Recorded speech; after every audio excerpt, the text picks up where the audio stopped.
এই কোরআনের চাইতে দামি আর কোন কথা বললে তুমি বিশ্বাস করতা? তুমি বলো। আল্লাহ নিজে জানতে চাচ্ছে আমাদের কাছে। ফাবি আইয়ি হাদিস, 23টা বছর আমি আল্লাহ কোরআন নাজিল করলাম, সর্বশ্রেষ্ঠ ফেরেশতাকে দিয়ে নাজিল করলাম, জিবরাইল, সর্বশ্রেষ্ঠ রাসূলের কাছে নাজিল করলাম, 23 বছর নাজিল করলাম, 30 পারা কোরআন নাজিল করলাম। আল্লাহ তাআলা জানতে চাচ্ছে আমাদের কাছে, বান্দা বলো না, এরপরে এর চাইতে দামি আর কোন কথা বললে তুমি ঈমান আনতা, বিশ্বাস করতা, মেনে নিতা? তুমি বলো, তুমি বলো। এজন্য কোরআনুল কারীমের প্রতি আন্তরিক হওয়া, আল্লাহর কথার প্রতি সর্বোচ্চ মনোযোগী হওয়া, এটা আল্লাহর আদেশ, কোরআন শরীফের আদেশ এটা। ওয়া ইদা কুরিআল কুরআনু ফাসতামিউ লাহু ওয়া আনসিতু লাআল্লাকুম তুরহামুন। আল্লাহ তাআলা কোরআনে বলছে, যখন কোরআন পড়া হয় তখন তোমরা ফাসতামিউ লাহু, মনোযোগ দিয়ে শোনো, এবং ওয়া আনসিতু, চুপ থাকো, লাআল্লাকুম তুরহামুন, অবশ্যই তোমাদের উপরে রহমত বর্ষিত হবে। তাইলে দোস্ত, এটা জরুরি, একজনই শুনুক, আমার কোনো অসুবিধা নাই, কিন্তু মনোযোগ দিয়ে শুনুক। গাফেল কোনোদিন লাভবান হয় না। এ খামখেয়ালি করতেছে, কেন হাসে, কেন কাঁদে। এখন মনে করেন রাত 11টা বাজে, এখন এত রাত্রে বুট খাওয়ার কি যুক্তিকতা? না কথার কথা, ইনসাফ করে বলেন। ভাইয়া মস্কারি করো না, ভাবতে শেখো। একটা বিবেক কি বলে? রাত 11টা বাজে, এটা কি যৌক্তিকতা হইতে পারে? আল্লাহর কথার প্রতি খামখেয়ালি, এই অপদার্থই থেকে যায়। এ জীবনেও কোনোদিন জিন্দেগি সুন্দর হয় না, গাফেলের জীবন কখনোই সুন্দর হয় না। এই খামখেয়ালি আর কি, অবহেলা। কোরআন শরীফে আছে, আল্লাহ তাআলা স্পষ্ট বলছেন, যত লোক জাহান্নামী হবে, সমস্ত জাহান্নামী ব্যক্তির একত্রিত পরিচয়, আল্লাহ বলছেন উলাইকা হুমুল গাফিলুন, এরা মূলত গাফেল। এজন্য ভাইয়া বুট বাদামও খাইও না। আমার কথা হলো, অল্প সময় দিল দিয়ে, আন্তরিকতা নিয়ে, নিজের ভালো, নিজের কল্যাণের জন্য আল্লাহর কথা শুনলে বরকত হবে। আল্লাহর কথা শুনলে বরকত হবে। লাআল্লাকুম তুরহামুন, আল্লাহ বলছে, মনোযোগ দিলে, চুপ থাকলে আমি আল্লাহ তোমাদের উপরে রহমত বর্ষণ করব, রহমত বর্ষণ করব। কোরআন শরীফে আছে স্পষ্ট, ওমান আযলামু মিম্মান যুক্কিরা বিআয়াতি রাব্বিহি সুম্মা আ'রাযা আনহা। তার চাইতে বড় জালেম, পাপী আর কেউ হইতে পারে না, যার সামনে আল্লাহর কোরআন তেলাওয়াত করা হয় অথচ সে তার থেকে বিমুখ, অমনোযোগী। খোদার কসম, আল্লাহ বলছে, সে সবচেয়ে বড় জালেম। ইন্না মিনাল মুজরিমিনা মুনতাকিমুন, আল্লাহ বলেন, এমন পাপী, এমন নাফরমান থেকে আমি নিজে প্রতিশোধ নেব, প্রতিশোধ নেব। তার মানে জীবনভর আল্লাহ তাআলা এটা ওয়াদা দিয়ে রাখছে, আমার কথার প্রতি অবজ্ঞা করলা, তোমার প্রতিশোধ আমি নেব, তোমার বরবাদি তুমি দেখবা নিশ্চয়। এই জন্য আমরা আন্তরিক হওয়া চাই আল্লাহর কথার প্রতি। কোরআনুল কারীমের মধ্যে আছে, তাকশাইরু মিনহু জুলুদুল্লাযীনা ইয়াখশাউনা রাব্বাহুম।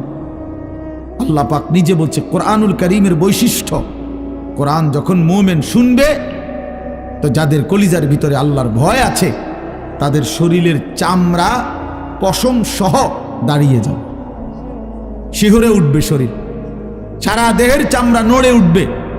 আল্লাহর কোরআনের বৈশিষ্ট্য এটা।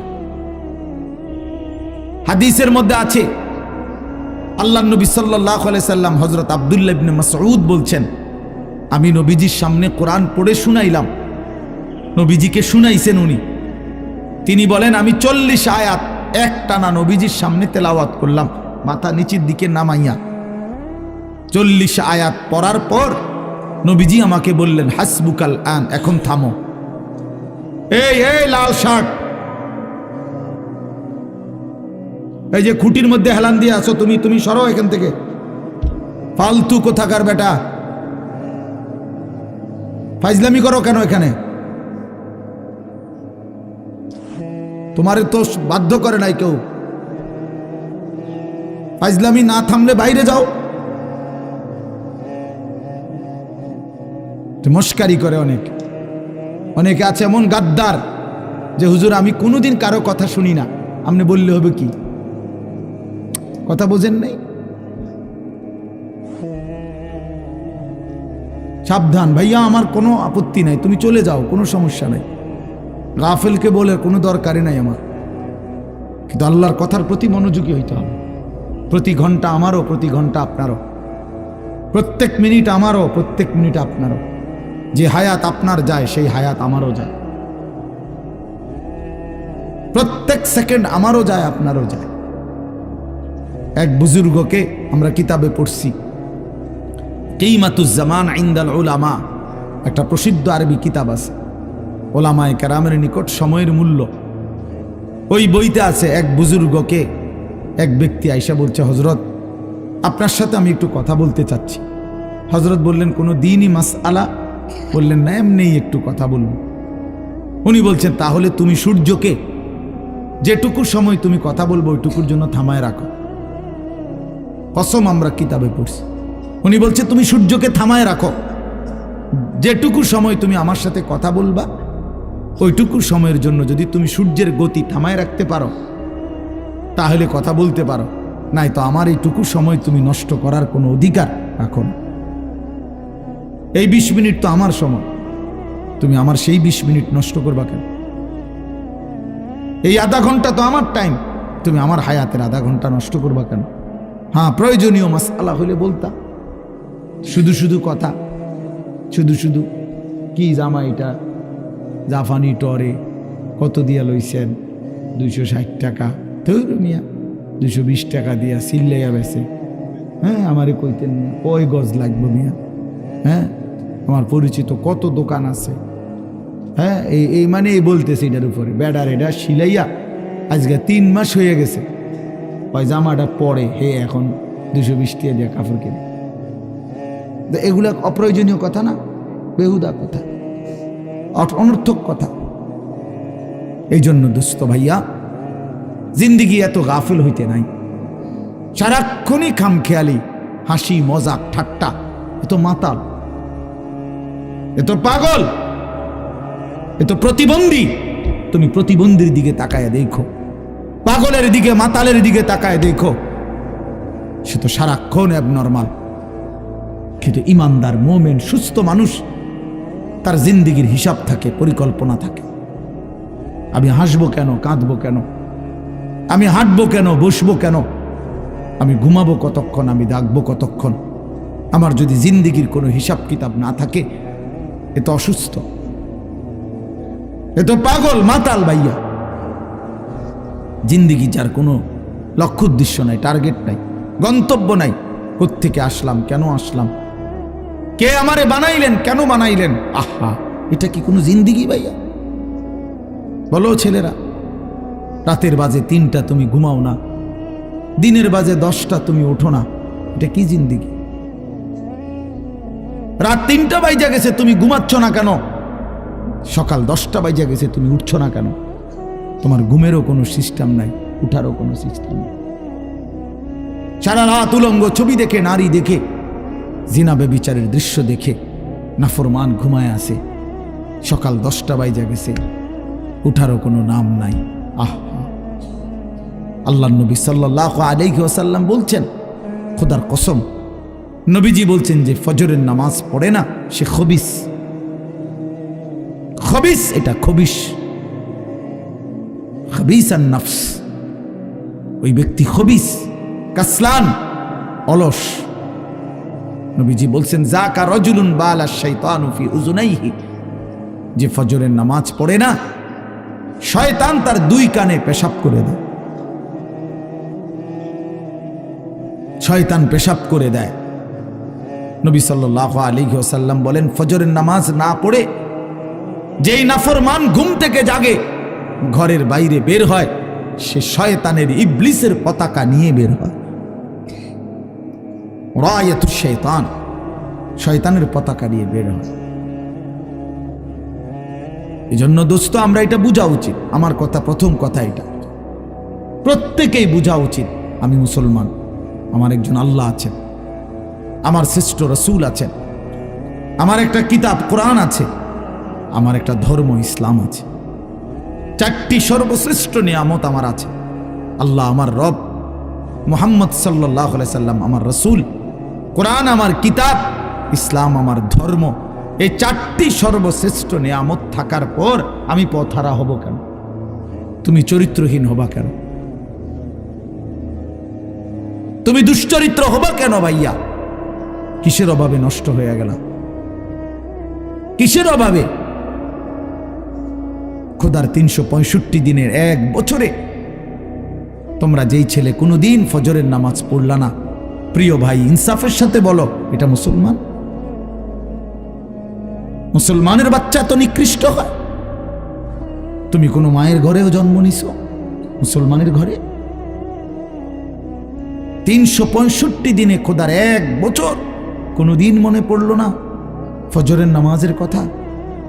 মুসলমান এত বড় গাদ্দার হয়? মুসলমানের বাচ্চা এত বড় নাফরমান হয়? আহা, আফসোসের বিষয়। ওই মা যে 2 বছর দুধ পান করাইলেন এই জন্যই, মা যে 9টা মাস পেটে ধারণ করলেন এই জন্যই, এক মা তার সন্তানকে বুকে ধরায়া দুধ পান করাইছে 2 বছর, এই আশায় যে 16 বছর বয়সে আমার ছেলেটা দিন রাত উলঙ্গ ছবি দেখবে, নারী আর ছবি আর মাতালের মতো জিন্দিগি কাটাবে। এই ছিল মার স্বপ্ন, এই ছিল মায়ের গর্ভে ধারণ, এর উদ্দেশ্য। ইনসাফ করো ভাইয়া, ইনসাফ করো দয়া করে। দোস্ত, তোমার ভালো তোমাকেই বুঝতে হবে, তোমার কল্যাণ বুঝার তোমাকেই বুঝতে হবে। এই পৃথিবী স্বার্থপর, স্বার্থপর এই দুনিয়া। কেউ কাউরে মনে রাখে না, কেউ কাউরে মনে রাখে না, কেউ কাউরে মনে রাখে না। এই দুনিয়া, আমার যেদিন মৃত্যু হবে সেদিনও পৃথিবীতে আলো উঠবে, সূর্য উঠবে। এই রং তামাশার, এই দুনিয়ার ব্যস্ততার, এই ফুর্তি চলতেই থাকবে, কিন্তু আমি কবরে চলে যাই। এই জন্য আমাদের প্রত্যেকেই এটা ইনসাফের সাথে ভাবা উচিত। অনিবার্য এক বাস্তবতা, প্রিয় ভাই, চিরন্তন এক সত্য যে আমাকে মরতে হবে। পৃথিবীর কোনো যুক্তি, কোনো বিশ্লেষণ, কোনো শক্তি, কোনো ক্ষমতা, কোনো বাহাদুরি দিয়েই যেহেতু মৃত্যুকে আমি আড়াল করতে পারবো না, কবরকে আমি ঠেকাইতে পারবো না, অতএব যেই পরিস্থিতির মুখোমুখি আমাকে হতেই হবে, বুদ্ধিমান বিবেকবান উচিত সেজন্য নিজে প্রস্তুতি নাও। যেহেতু কবরে যেতেই হবে আমাকে, কোনো যুক্তি নাই বলে আমি বুঝি নাই, না না বুঝলেও মরে যাবে, খেয়াল না করলেও মরে যাবে, হাসলেও মরণ, কাঁদলেও মরণ। সুখের অট্টালিকাতেও মৃত্যু হয়, জীর্ণ কুঠির কুড়ে ঘরেও মৃত্যু হয়। জীবনে যে কোনোদিন সুখ দেখে নাই সেও মরে যাবে, জীবনে যে কোনোদিন দুঃখ দেখে নাই সেও মরে যাবে। তাহলে ভাইয়া বাপ, যে মৃত্যু আমাকে বরণ করতেই হবে, যেই কবরে আমাকে যেতেই হবে, কোনো ফাঁক ফুক নাই, কোনো সাইড নাই, তাহলে তার জন্য প্রস্তুতি নেওয়া, তার জন্য বাবা যে সেখানে আমার কি হবে, সেখানে আমাকে কি করতে হবে, খোদার কসম এতটুকু বিবেক বুদ্ধি খাটানো, এটা একটা সুস্থ মানুষের দাবি, সুস্থতার দাবি, এটা ইনসাফের দাবি, বিবেকের দাবি। এতটুকু বিবেক যদি কাজ না করে, ধরে নিতে হবে তার আকলই নাই, দেমাগই নাই, দেমাগই নাই। এই জন্য কুরআনুল কারীমে আল্লাহ তাআলা বলছে, নাফরমানের দিল আছে কিন্তু কিছুই বোঝে না, নাফরমানের কান আছে শোনে না, চোখ আছে দেখে না। এই জন্য আল্লাহ তাআলা বলছেন, উলাইকা কাল আনআম, নাফরমান এক ধরনের জানোয়ার। প্রত্যেক পাপী হলো এক ধরনের জানোয়ার, নাফরমান জানোয়ার বেটা। আনআম চতুষ্পদ জন্তু, কারণ যার বিবেক কোনো কাজ করে না, বানানেওয়ালাকে চিনে না, সে চিনল কি? সৃষ্টিকর্তাকেই যে বোঝে না, খোদার কসম সে কিছুই বোঝে না, কিছুই বোঝে না। যার আল্লাহ নাই তার কিছুই নাই। আল্লাহকে হারিয়ে সব পেলেও কিছু পায় হয় না, আল্লাহকে পেয়ে সব হারালেও কিছুই হারায় না। জুতু মেরা তু সব মেরা। আমি এই জন্য অনুরোধ করছি, আলহামদুলিল্লাহ যথেষ্ট বয়ান হয়েছে। আমরা রাত গভীরে ইনসাফের সাথে এই যে কয়জন আমরা বসছি প্রত্যেকের কাছে আমার কথা এটা আমরা ভাবা উচিত। ইস্তাফতি কালবাক, নবী সাল্লাল্লাহু আলাইহি ওয়াসাল্লাম বলছেন তোমার দিলকে প্রশ্ন করো, তোমার বিবেককে জিজ্ঞেস করো। এমনটাই হওয়া উচিত মুসলমান। তোমার বিবেক কি বলে? একটা ছেলে